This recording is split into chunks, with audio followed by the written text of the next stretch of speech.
This is only our second Whiskey Wednesday where we had other people on. It was like Dylan and I just kind of shooting the shit for a little while. So I was like, Dylan, my dude, tell me how to figure this tech stuff out. So he's got our backs.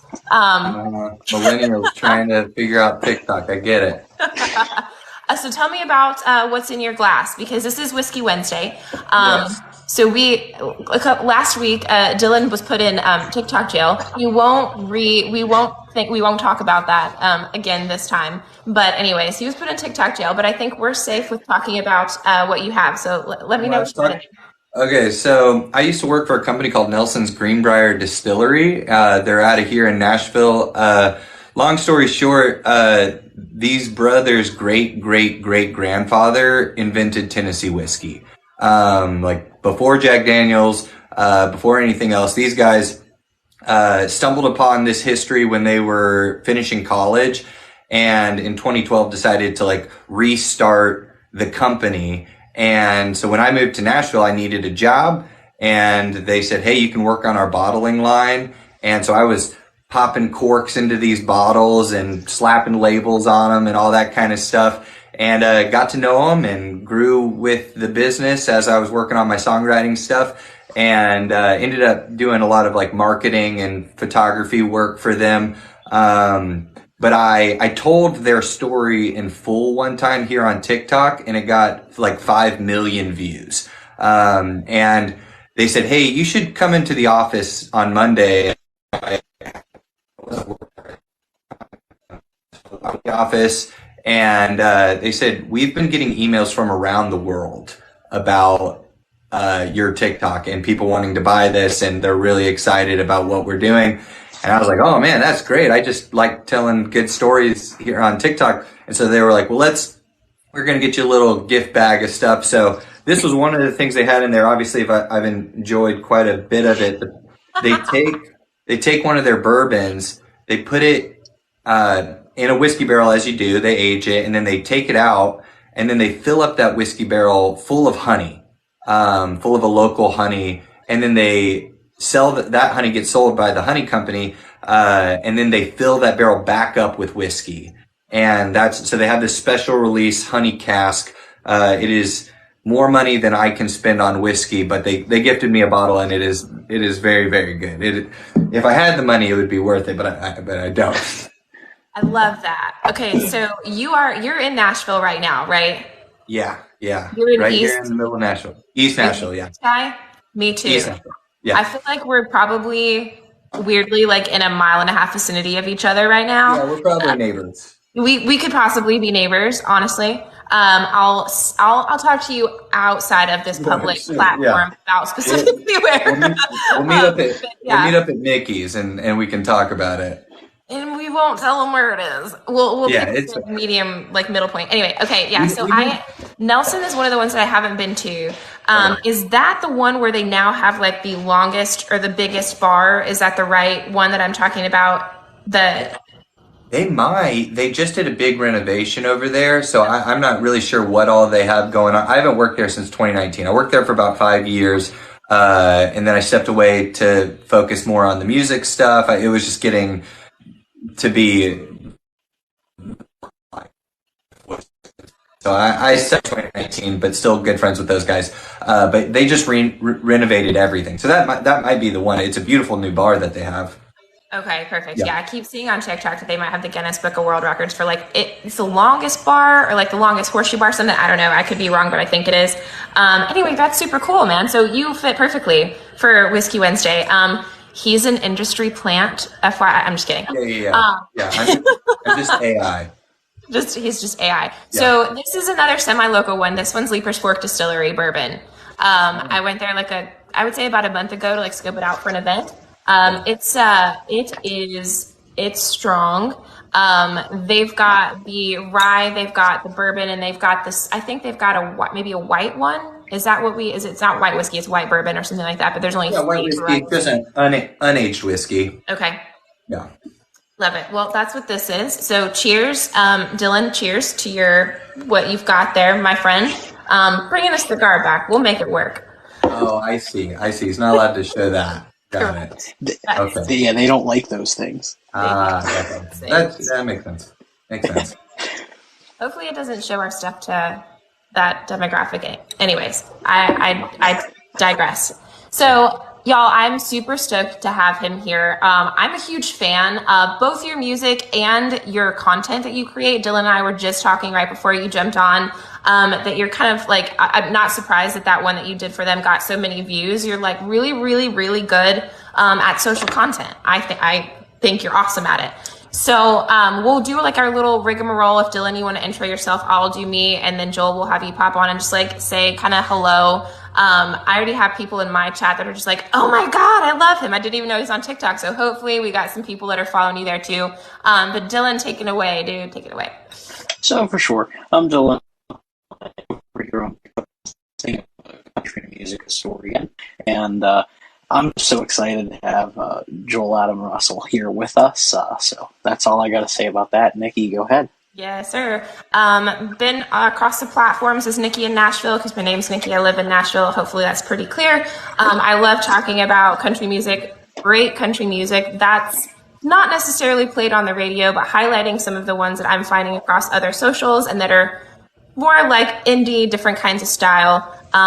Everybody's like, they're calling it Nashville country. That's the stuff we're trying to stay away from, but I don't agree with that. Anyways, I like talking about a bunch of good music, and been following Joel for a really long time, and I'm excited to have him on. So, go for it. Joel, can you say hi to everybody?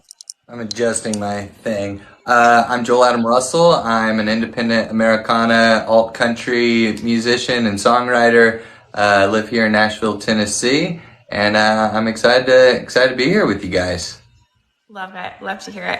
Well, I have a ton of questions, and I know for those watching, we're expecting some. Maybe I won't say for sure. We're expecting some live performance from Joel because, of course, that's what we like here. So I just want to start kind of like from the beginning because I know that you are from Texas, right? And so you started kind of doing your music stuff in is it the Dallas area?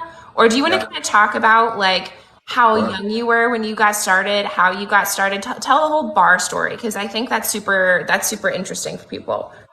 Yeah, so I was when I was 13, I lived down the street from a prodigious drummer. He was one of the best drummers you've ever heard. He was 12 years old, and it was just a fun thing in the neighborhood. This kid could play drums really well, and he met up with some buddies in his band class.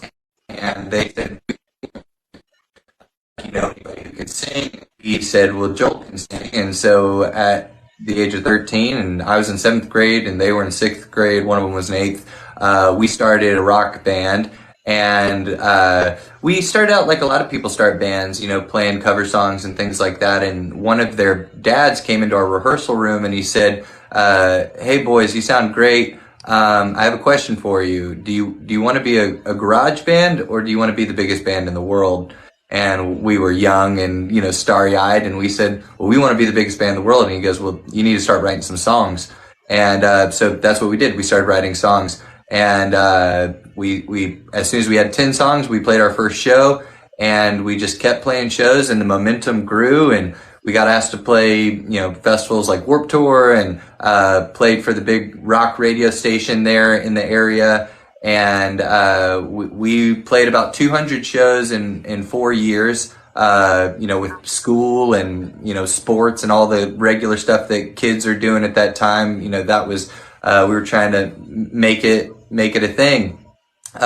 In 2017, the band broke up. And that's what bands do. So often we kind of lost our momentum and we split. And a friend gifted me an acoustic guitar. I'd never played guitar before. I only sang in that band. And so I wanted to keep writing, and I didn't know how to do that because all of my band members had always written all the music, and I just written all the lyrics and vocal melody. And so I came from playing a lot of like Warped Tour style music, pop punk and emo kind of stuff. That's just what was popular when I was in middle school. And I get this acoustic guitar, and different songs happen on an acoustic guitar, and then I got an opportunity to move to this kind of farm town, and pretty quickly met some songwriters in that area. It was really odd how small and kind of unknown this little pocket of California. It's called Visalia, and it's just kind of a nowhere part of the state. Not to be mean to those folks, they know how much I love it if any of them happen to be watching. But you wouldn't expect great creativity to come out of there, and there were some wonderful songwriters, and what they were doing and the things they were doing with their voice. I didn't know you were allowed to do that. Like my voice did a thing naturally, and I was always trying to do this like pop music thing that I thought is what was on the radio, and I thought, well, I have to emulate them. And then I hear these cats with like this texture in their voice, and they're singing songs about, you know, regular people's lives, and I just really got taken over by that, and I just kept leaning in and trying to write that, and grew a little following there in that Central California area. Got some cool opportunities to play some neat shows, you know, for Martina McBride and REO Speedwagon and wild, you know, things that I probably didn't deserve to be doing, but got to do. And then, there was this seems like a non sequitur, but it makes sense. There was a naval base nearby, and, this woman, was a fiddle player, and she moved to the nearby naval base with her husband, who was a fighter pilot in the Navy. But she had been playing with touring acts out of Nashville for a decade. Okay. And she just ended up coming through my little coffee shop and came enough that we got to know each other. She heard my music, and she said, "Hey, you should really consider moving to Nashville." Well, Nashville wasn't really that cool at the time. I guess it was starting, but at least on my radar, it was still kind of pop country music, and that's not what I was doing. And she was saying, "Hey, what they're doing out there right now is I think you'd like it. I think they'd like what you're doing, and there'd be some opportunity out there for you." So kind of without, you know, thinking twice or ever visiting, I just packed my car and I moved. And so I've been in Nashville since 2015, and been making records and playing shows, and that's kind of been life. That's awesome. Texas to California to here. Yeah. That's quite the journey that you had. So you were 13 years old, playing in Texas bars. That's fun. Was there any, I guess, big names from around that area that you played with at that time? Like, did you kind of run into any of the other Texas artists? So now, a now famous artist was someone who was a friend of ours. If for only the fact that there wasn't that many people in the area doing it at that level at our same age, and that was Maren Morris. Maren was, if she's not a year younger than me, she's my exact same age. I can't quite remember, but her parents and our parents kind of became buds, and so we'd go to her little show on the back porch of the, you know, Love and Warren, Texas restaurant, and she'd come to our little shows, and or, you know, some of her shows weren't little and some of ours weren't little too, you know, but you know, for what she's doing now, they were little for sure. But we always knew that she was something. I mean, like, it was, everybody just said, like, man, this little girl has this massive voice, like, and she had it from a young age. We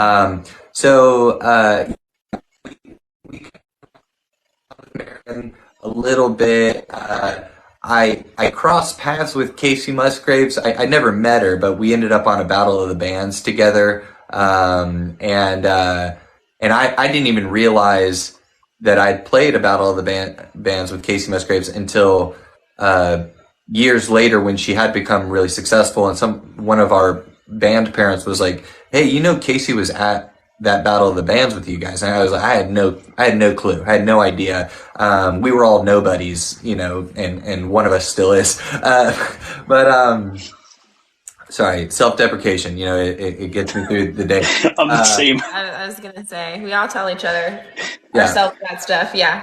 But yeah, and I mean, there were a lot of bands that aren't that interesting to the kind of music I play now, but in the pop punk world, we were playing with Sugar Cult and Lit and Bowling for Soup, open for Blue October, yeah, just a number of bands we got really fortunate to get to open for in those days, and they were great experiences. Getting to be in front of a large audience that we didn't quite deserve at the time, maybe, but people were really gracious and allowed us to get to spend some time with them and share our songs with them, and it made a really big impact on my life at a young age, seeing like how much people crave music and they crave being able to go out and just have a night where they see that themselves on a stage, see themselves reflected back to themselves and get to like let loose, especially in the pop punk world where it's like people are crowd surfing and moshing and all that kind of stuff, and there's that,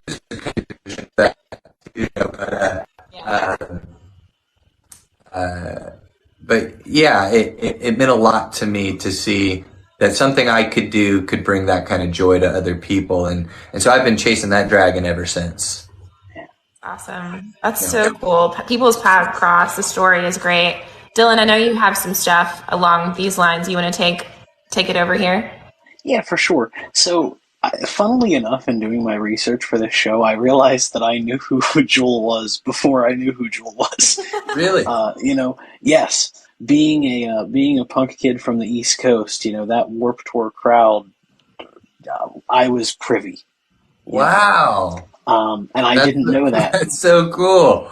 Yes, I love that. It is. Because I didn't know. I wish I should have done better research, as I'm literally like the research guy. But it wasn't until today that I learned that I technically knew of you prior to knowing you. My question. Oh, go ahead. No, I love it. Because it happened at such a young age, and I've bounced around so much since then. It can feel like I made it up. Like the years were really significant. I mean, we played some really kick-ass shows. We were doing okay, for a minute. But I'm 33. Nobody knows what I did when I was 13, And so I posted some things here on TikTok, and people have commented like, I was at that show. And it's just like, I haven't met somebody who knew my band since I was 17 years old. Like it's wild to meet people who knew what we were doing. So that's very cool, Dylan. Well, yeah, for sure. So my questions, obviously country music was not your first love. You grew up with influences of church and rap, and of course you would get into the pop punk sort of world, right? You knew from an early age, though, that you wanted to be comedy. Why did you sort of throw all your eggs in the musical basket? Man, that's a really good question. Thank you. I think it was the thing I felt like I could do, because I did acting, and I in middle school I was acting, and I've tried different outlets, but something about songwriting, it just felt possible to be able to move people through that medium. I think also just like it's really therapeutic songwriting. It's like I give this example of going through a breakup, and everybody's been through a breakup, but when you do that, you have this story that's going on in your head over and over and over and over and over and over and over and over, and it doesn't go away for like a really long time. But what I found, at least for me, is you put something like that down on paper and you start singing it, and like just through the process of writing it, you sing that thing a bunch of times, and by the time you've sung it 100 times, you've exhausted that emotion. It's you got it out. And then it doesn't sit on you as heavy, and so it's really therapeutic in that way. And then you realize like, oh, I've got this good song, and I can share this with people. I'd like to share this with people, and then those people receive that thing that you made, and then they say like, oh, that's my song. Like they'll say that, they'll be like, this is my song. And for me, my thought is like, yeah, at this point it's yours. Like you can have it. Like, this is something I talked with my fiance about, like singing a breakup song now. It's like, I'm not really, really like, I'm over that feeling personally. But other people aren't. Other people need that anthem for that moment of their lives, and I mean, it's definitely selfish to because I get so much out of it. You know, it brings me so much joy. But the selfless part of it is like I love to be able to give that thing to people who, if it can touch someone else. So I guess that's why I've stuck with music so long. For sure. Yeah. My sort of piggybacking off of where you came from, and then I'll throw it back to you, Nikki. Um, you've performed for the punk audience, you've performed for the alt audience, you've performed for the country audience. How does the punk audience differ from the country audience, and how are they similar? Yeah, man, the punk audience is rowdy, as you would imagine, and they're lively, and they're really quick to embrace things. You know, they want to enjoy, and it doesn't. If it moves them sonically, they're on board. You know, like whatever's being said doesn't really matter. It's like I'm in. You know, like you've created the environment for this exhaust valve that I need. And man, there are certainly days where I miss that. Like just to be able to, and it's an exhaust valve for me too, to be able to jump around on stage and just go bananas. Like that's really fun. On the flip side, for the country scene, while maybe they aren't quite as expressive, they're really good listeners, and they care about the story, and they care about the craft.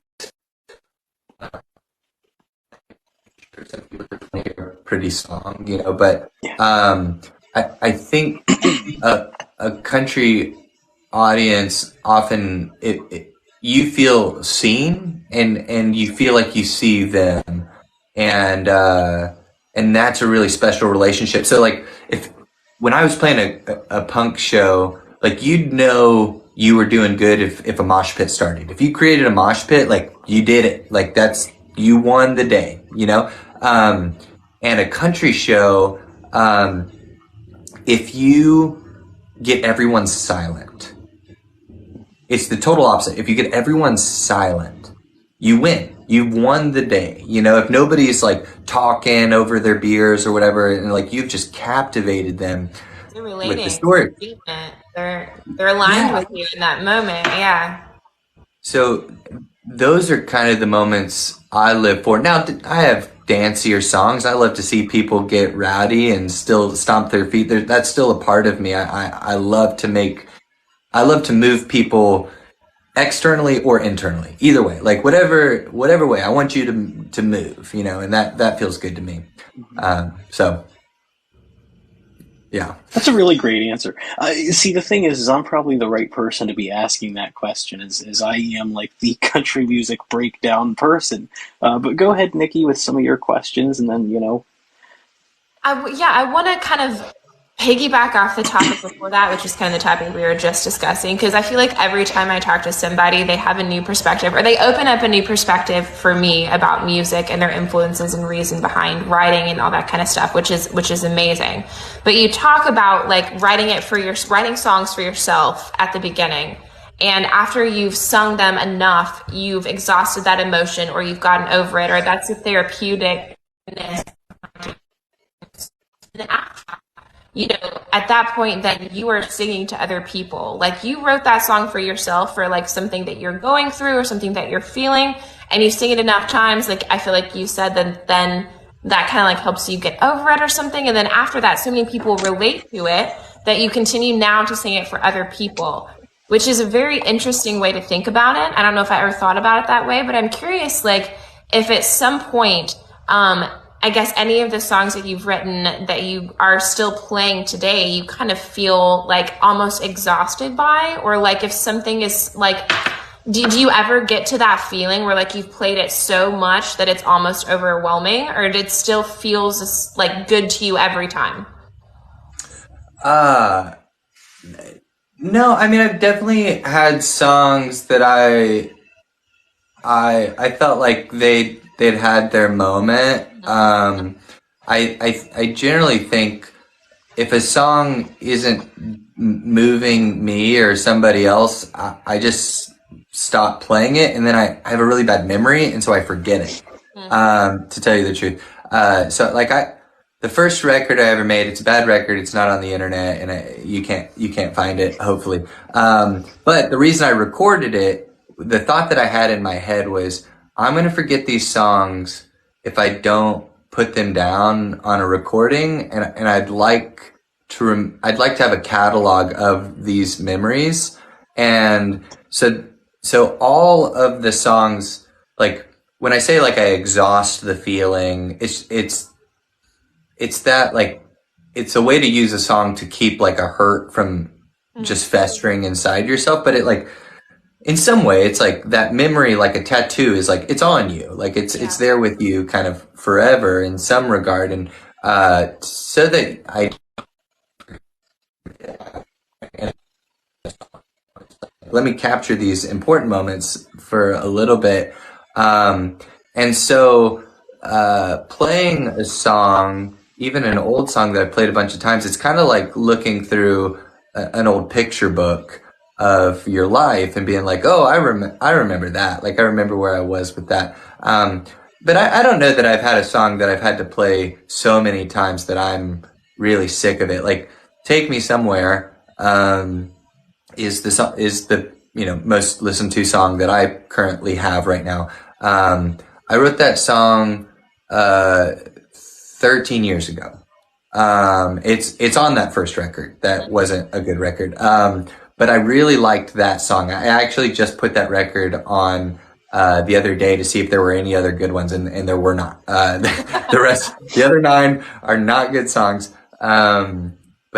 But that one I've always loved, and it just like it makes me feel something every time, and I enjoy that feeling, and so I'll play it until either I stop wanting to play it or people stop wanting to hear it. Either way. Good answer. Good answer. So along those lines, where do you find the inspiration and the influences behind some of the newer stuff that you sit down and write? Yeah, I think creativity is it's being a fisherman with a net. Like anybody could do it, just not everybody has their net ready. So what I mean by that is like you walk through your life kind of like with your satellite kind of open to the world, and so I just kind of walk around with this, thing in the back of my mind, like I would like to write another song, and so I should probably me and finding the things that are interesting to me, and seeing if those fit into a song. So yeah, I mean that my songs kind of span the gamut. It's kind of the reason they're not all love songs, because like all of life isn't like just love, and I'm not just trying to write love songs. So like sometimes I'm irked by the political things that are happening, or it just like hurts my heart what I see, and so I feel like I'd like to say something about that, or I'll be going through a personal struggle of just like wrestling with my inner demons, and it's like okay, I need to like get that out and talk about that. Or I'll see a really interesting person at the supermarket, and I'll be like, oh man, what a character. I have a song called Her Old Shirt. It's an older song, like two records ago. And I was getting my hair cut, and the person cutting my hair told me the story about a breakup she was going through, and how the guy had kept her shirt and then got married. Well, a breakup she'd gone through. The guy she had broken up with kept her shirt and then married someone else. And in the like picture of him signing the marriage license with his new wife, this new woman was wearing the first woman's shirt. And I got out of that haircut, went to my car, got out the notes section of my phone, and typed out every single word I could remember her saying to me. I was like, that is that's a song right there. And so I wrote down all that I could remember, and then I wrote the song, I recorded it, and then I sent it to her. I was like, hey, I don't know that you'll like this, but I wrote this based on your story. I just wanted to see how you feel about it. And she was like, I don't know how you like it. That was it. Like, that was exactly what was in my head. Like, that's how I felt. And so, yeah, I mean, I think songwriting and like stand-up comedy are really similar in that way, that like the job is to just be an observer of the world and then use those observations for the art. And so that's what I try to do. I don't know that I'm like always great about it. I'm not like a prolific songwriter like some people, but I do regularly try and just kind of keep my head on a swivel and see what things are moving me. Yeah, For sure. that's awesome. I was just thinking about this the other day because I was just like driving around and listening to music, and I was like, gosh, every single song I'm listening to is like a love song. I was like, I'm not I'm not in the mood for this right now. Like, I was kind of thinking about, like, I wonder where people get the influences from everyday experiences that inspire the songs that are not just love songs, just like recounts of like your everyday life. Last question, then Dee, I'll throw it back to you. So I feel like I think I've listened to everything that you have out, and I feel like a lot of that talks about like a journey almost, like it's whether it's a physical journey, like you're literally driving down the road, or it's like a mental journey, emotional journey where you're going from point A in your life to point B. And I think there was an interview that I read too. You were talking about like fitting in with a community or trying to find a place in a community where like you fit and you feel at home. With your music here in Nashville and what you're doing, like, do you feel like you're at that point? Like, do you feel like you found like the community that you want to be in? Yes and no. I think acceptance has always been a challenging thing for me. Feeling like I fit somewhere and that people, accept me. And a challenge. And I would say from a music standpoint, there are moments where I feel like I'm in, and people are like, yeah, we believe in what you're doing. And then there's other times where I feel like, yeah, maybe I'm not it. Maybe I'm not good enough. That's still something I struggle with community wise. I in my adulthood, I've definitely found plenty of folks who have embraced me and accepted who I am. And I have a lovely community here in Nashville of folks that I love dearly. And so on that front, things are great. And I feel at home. I have a lovely fiance, and we have a beautiful life together. Thank you very much. And we live on a street with all of our friends, and like, that's really cool. But musically, I think I'm still working on it. I'm still, I do crave, maybe more than I would like to admit, the kind of stamp of approval of my peers. But the biggest thing for me in that department was getting to play stagecoach. Like, that to me felt like, hey, you're in, you're good enough. Like, you're playing the biggest country music festival that exists, as far as I know. I felt like I was amongst peers in some way. And, so that felt really good, it felt good. But, anything good, you feel it for a little bit, and then you just immediately lose it. And then you're like, nobody likes me. So I think that's just the struggle of kind of putting yourself out there and trying to.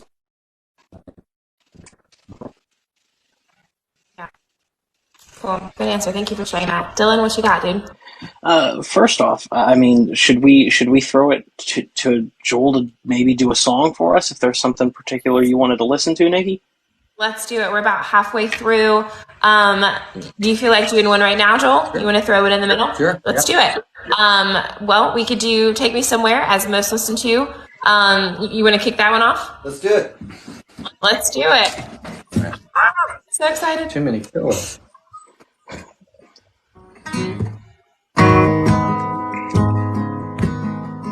Can y'all hear it all right? Sound great. In the early morning, I packed my bags and I threw them all in the back of my car. The sun in my eyes is my only guide. I'm an outlaw of sorts on the run, stealing back my life without a gun. No, these keys, they'll have to do. Oh, I said farewell, life I knew. Now roll, wheels roll, wherever you wanna go. Take me somewhere, take me somewhere. Come on, blow, wind blow, wherever you wanna blow, I will follow. Just take me somewhere.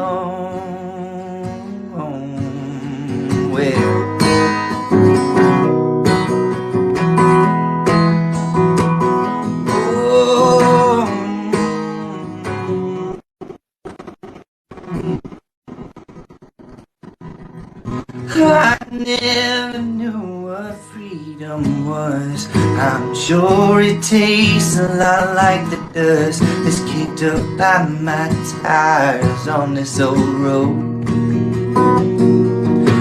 Oh, where I end up, I do not care, as long as that breeze don't leave my hair, and the restlessness I own don't follow me there. Oh, but I haven't found it.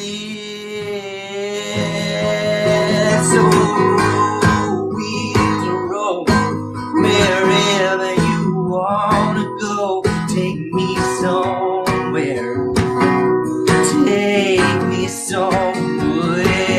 Come on, blow, wind blow, wherever you wanna blow, I will follow. Take me somewhere.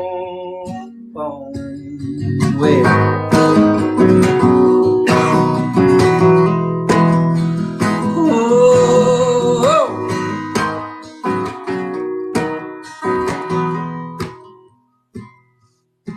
that skyline ahead, it doesn't have an end. Maybe neither will I, but there's a longing in my bones to get out there and roam. I can't sit still, it's not enough time. No, I can't sit still, it's not enough time. Oh, oh, so roll, wheels roll, wherever you wanna go. Take me somewhere, take me somewhere. Come on, blow, wind blow, wherever you wanna blow, I will follow. Just take me somewhere.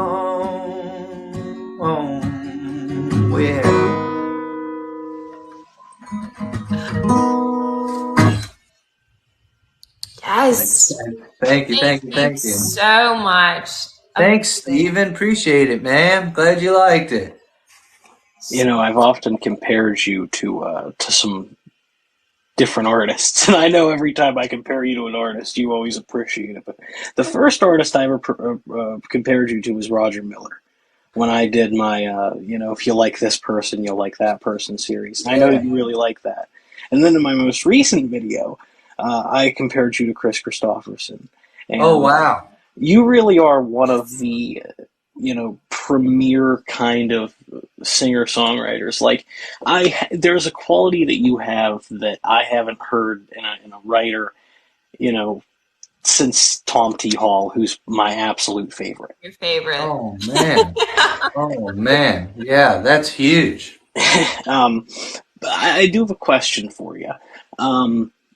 You mentioned prior to your recording your song there, or playing your song for us there, that you do sometimes struggle with the audience. You struggle with the politics, and I know that you have gotten, you get wrongfully you get a lot of hate. I mean, people have questioned your religion, they've questioned your. Yeah. How do you manage to keep your platform such a positive place? Oh, man. I believe in what I'm talking about. I unfortunately I feel like TikTok, you only get a snippet of what you're trying to say across, and I know that people don't know the full story, and that's not like oh, you don't know me, you don't know. It's just like, oh, there's just no way to share all of that in one go. And I know a lot of these folks, like, if I could sit down with them and have a chat, we may not agree, but I would hope that, it would come across that, I'm intending to be a kind person, and I'm not a lunatic, like I try to be fairly well informed. And I got plenty to learn too. But yeah, I think the things I think for a reason, and I think they're important to me. And if someone doesn't agree with it, I don't really put a lot of stock in some of the disagreements. There are plenty of valid disagreements, and I'm willing to listen to them. But a lot of the low hanging fruit that people reach for, it's just kind of bananas. I put out some questionable content from time to time. It's kind of poking the bear. I'm not going to say it's all great, but when I poke, I mean, I've definitely had seasons of my life where I would shoot back, and I felt like I needed to have some great comeback, and it's just no, you're not going to win conversation.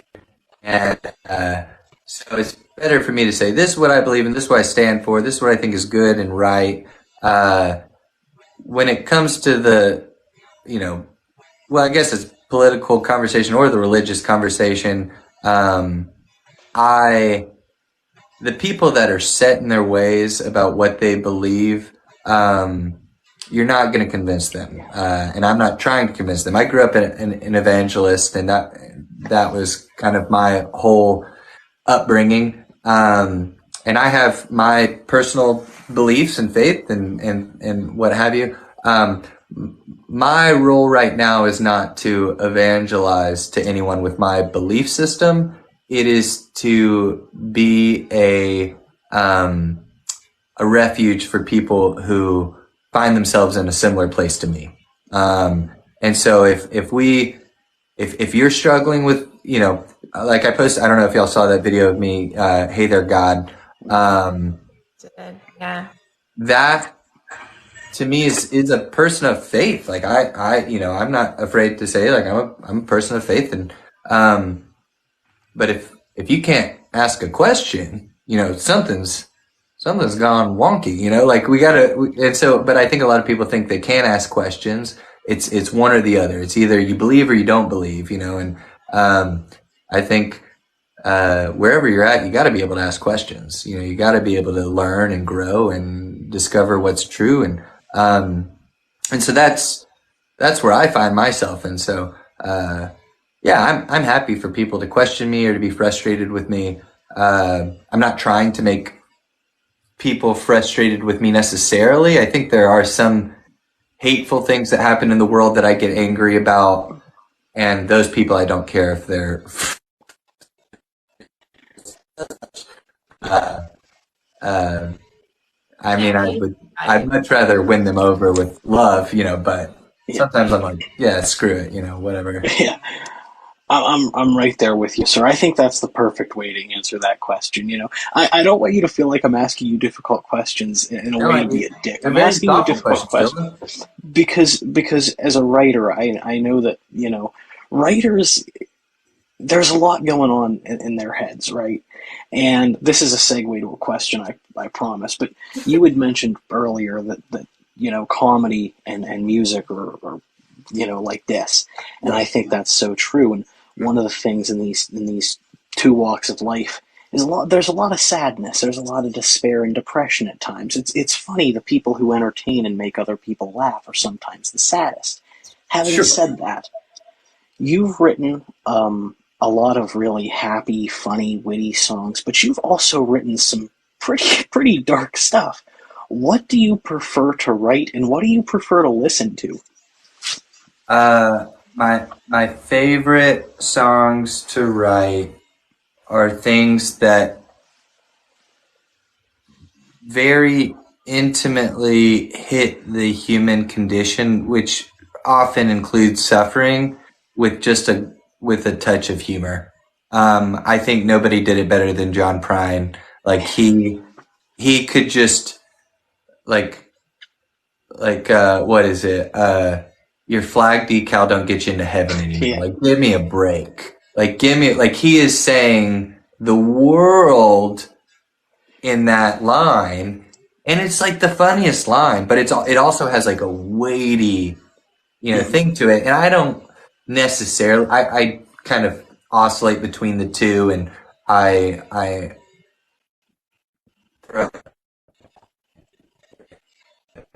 that's what I think country music used to be really funny, like it used to be not in like a corny way, not like I'm not trying to throw any shade, but like it wasn't Red Solo Cup songs, but uh, it was like really clever stuff, like uh, "Mamas don't let your babies grow up to be cowboys." Like that's a funny line. Like it's clever, it's thoughtful, and when he flips it to "Mamas don't let your cowboys grow up to be babies," it's like that's like there's a sense of humor, and so like my family, like I grew up in Dallas. I'm the only person in my family that grew up or was born and raised in Dallas. The rest of them are Arkansas, Louisiana, and all of my Louisiana family are they're like humor is like this undercurrent of everything. Like there's always a joke happening. Like everything you say, someone's going to snap back with a joke to the point of like annoyance, where it's like I'm trying to like say something real and you just like had a punchline. But I think humor gets us through, and I think including it in music. I'll put it this way. Sorry, I'm I thinking as agree. I'm answering.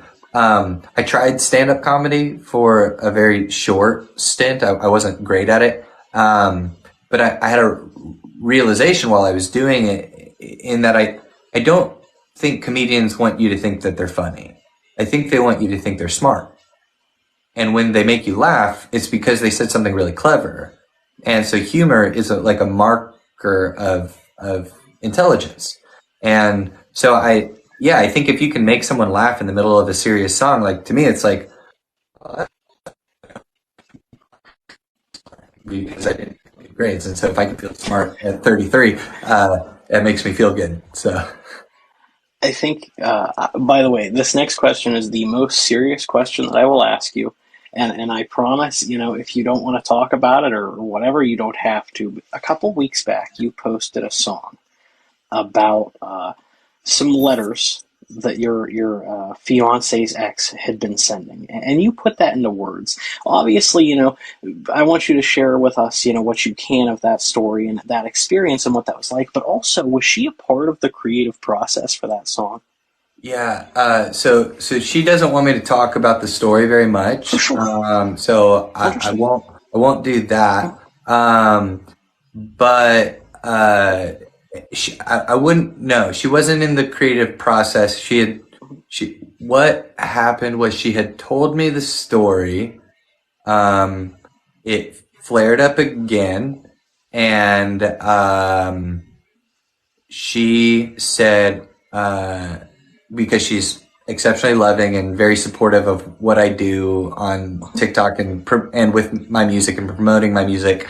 Um, she had said, I'd like you not to use this thing that I'm telling you, which I think that's the only time she's ever done that in our, like, where it's like, if she said something funny to me or whatever, we just kind of roll with it. But with that, she like had the presence of mind to be like, I would like you not to talk about this, but if you want to write a song about it, that would be okay.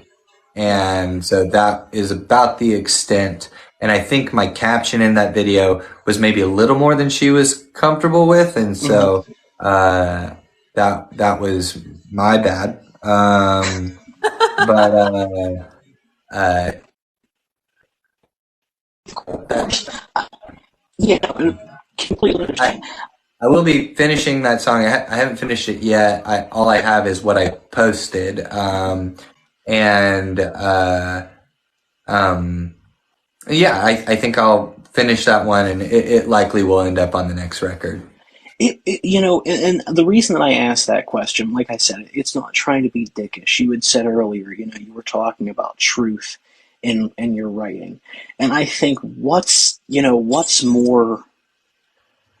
more vulnerable. There is no more vulnerable of a position to be in than that Yeah. kind of position, and to toil with those feelings. And so I thought, man, this guy to write and put that out, and it was so perfectly written and said. But the last question that I want to ask you, and this will be a real quick question, when I made my video and I compared you to Roger Miller, Mhm.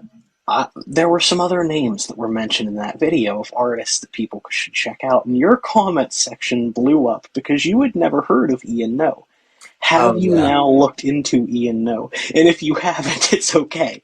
I haven't. So this is, probably shouldn't say this No. on here, but I'm a really bad music listener. Like, like, uh, like a notably bad music listener. Now I find some solace in a lot of my songwriter friends are the same. It is not an uncommon trait. I think it would be a shocking trait to people who love listening to music.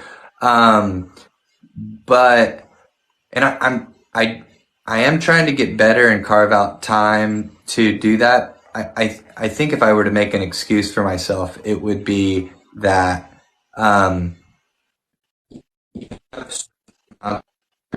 give to anything, and listening to music at times can take up some of that energy because I'm also pretty competitive, and Yeah, this is something I need to compare. work on and work through. But I hear someone great, and I just think like they're too good. They're like they're better. And like I'm just not good enough, uh, and that's not a super fun game to play in my head. And so I listen to enough music to stay inspired. I also find if I listen to someone for too long, I'm really quick to hear someone really good and just be like, I should do that. Like I should write that kind of music. And so if I listen to Ian Noe, for a record, I'd be like, yeah, I should make that record. Like that is my next record. I'm going to try and do that. And then I won't do as good. And then I'll feel bad about it. And, but no, I'm always actively trying to get better, but as a writer of sorts, a lot of my listening time, because I have a lot of listening time. You know, you guys have seen me post about my warehouse job. It's a mindless job, but it gives me a lot of time to listen. But I'm trying to fill my brain with words, and so I listen to books. And so, yeah, I listen to podcasts and books with people who I think are probably smarter than me. And I try and fill my brain with words and ideas and hope some of those land somewhere that they can maybe come out in a song somewhere. So I haven't listened to them yet. I had also forgotten that I was supposed to listen to him, and because I have a bad memory, but I need to do that because I immediately saw someone wearing his shirt, like right. Wow. I went to it, like right, and I saw someone wearing his shirt. I was like, oh, I'm late to a party, apparently. So this isn't a question, but this is just a statement, and this is going to sound really pretentious, but I have some advice for you as someone who's been in that situation where it is difficult to, because, you know, I write a little bit myself, nowhere near as talented as you lovely people, but I've struggled too with like listening to other people's stuff because you know you listen sometimes and subliminally like you steal, you know, you don't want to be that guy. Yeah. If you listen to the songs for the stories the same way that you listen to a book or a podcast, I found that really helped me. And like, That's of great. course, I've built a whole series around that. But Nikki, I'll throw it to you for whatever you have coming down the pike.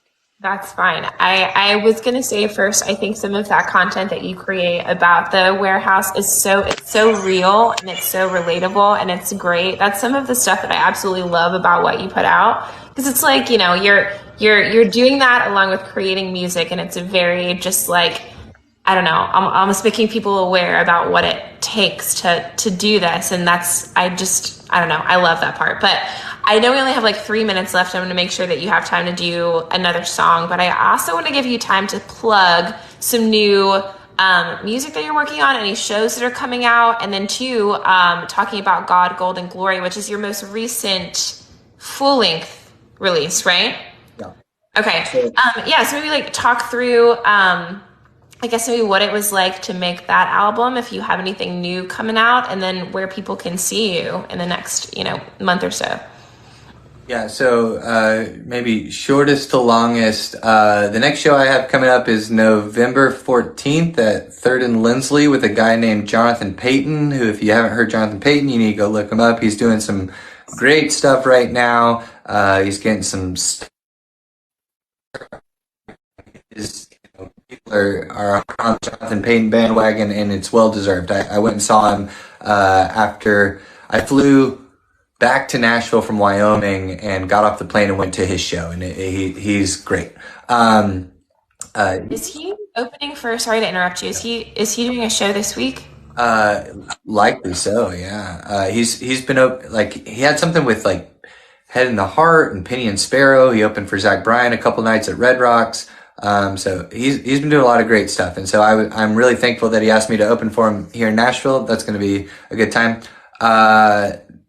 New recording, new music. I have the songs, and I'm trying to figure out how to make a record out of those songs. That is a difficult prospect, but I've done it many times, always figured it out. I'm sure I'll figure it out again. But that's what's up next for me, is trying to record another record. And then my current record, it's still less than a year old, is God, Gold, and Glory. My longtime collaborator and friend, Randy Ramirez, he has been my producer, and he's just a friend with a great recording studio in his backyard, and we meet up, and we had a number of the players from like Rustin Kelly's band on it. They did a killer job. Had some of just my close friends, some background vocals from my friend Jackie, who's in a band called Golden Everything, and they make stellar music. It's Golden Everything, formerly Zach Schmidt, but now they're a duo. But those are some of my good friends. Yeah, it was an awesome record to be able to make. during with lockdown and all that jazz. So we were wearing masks in the studio and not getting more than 2 people in a room at a time. And so that was a challenge, but it also was like really wild to be able to make something beautiful in a time that felt so challenging. I feel like we're all kind of past it now, we've like moved on to the regular world, but it was in a time when it was like, oh, I don't know if we'll ever go back to live music. Like, I don't, maybe we were too afraid, but, I don't know, for a moment it was like, I don't know if we'll ever do this again. And so it was really, really special record to get to make. And, yeah, God Golden Glory. And it's an incredible record. And I'm literally buying tickets to your show right now. Like, that is what awesome. I'm doing right now. Thank you. Oh, and also, I feel like, I guess I thought it was maybe more universal. It's kind of the risk you take with like songs and trying to be poetic, but God Golden Glory was something I learned in school. I don't know if y'all have ever heard that phrase. But it was told to me in history class as like a reason why people moved to America was for like God Golden Glory. Like that was the catchphrase. And so that particular song was speaking to like how I think like our motivations for who we are as people in a country, like maybe we haven't quite met it, And so anyway, if that is interesting to anybody. Absolutely it is. Well, we are like a couple minutes over, but I feel I'm down. Do you feel like playing one more for us so we can send everyone out with a good goodbye? Okay, so what do we want to do? Do we want to do? I feel like you've been using this song a lot in your social content. Do you want to do "He's Been Calling," or do you want to choose one of your own? I certainly can do "He's Been Calling." Yeah, let's do it.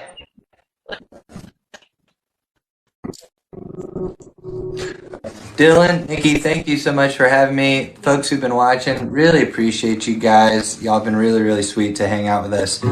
This song called "He's Been Calling," it's about me being a bit of a rascal. Love it. Thank you.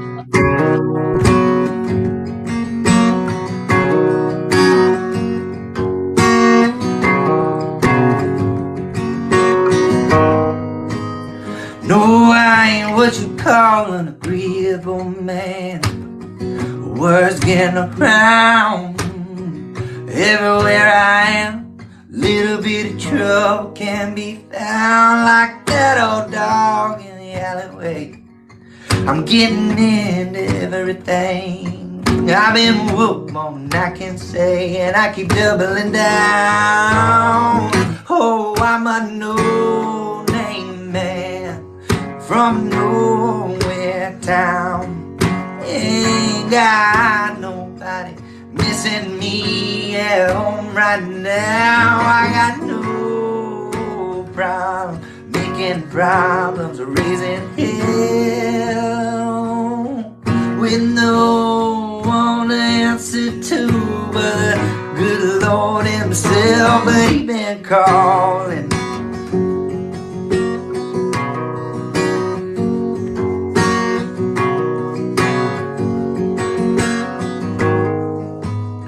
When I get a little restless, it ain't so hard to find excess.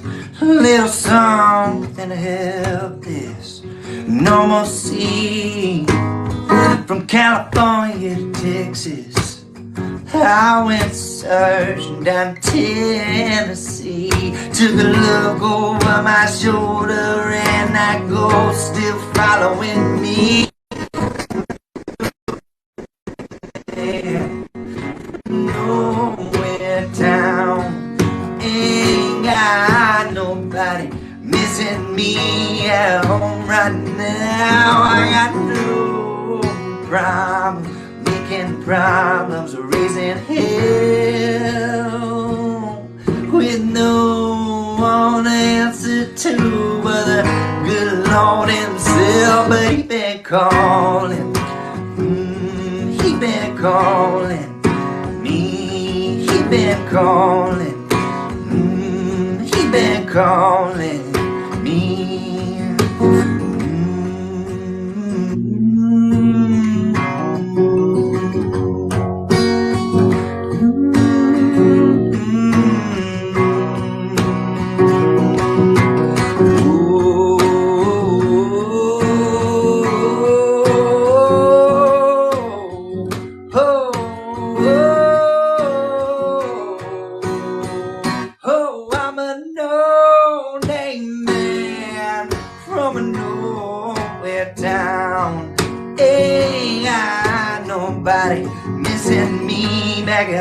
right now. I got no problem making problems, raising hell with no one answer to whether good Lord himself ain't been calling.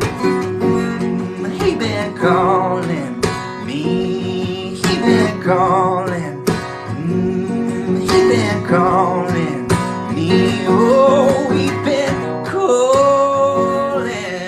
He's calling me.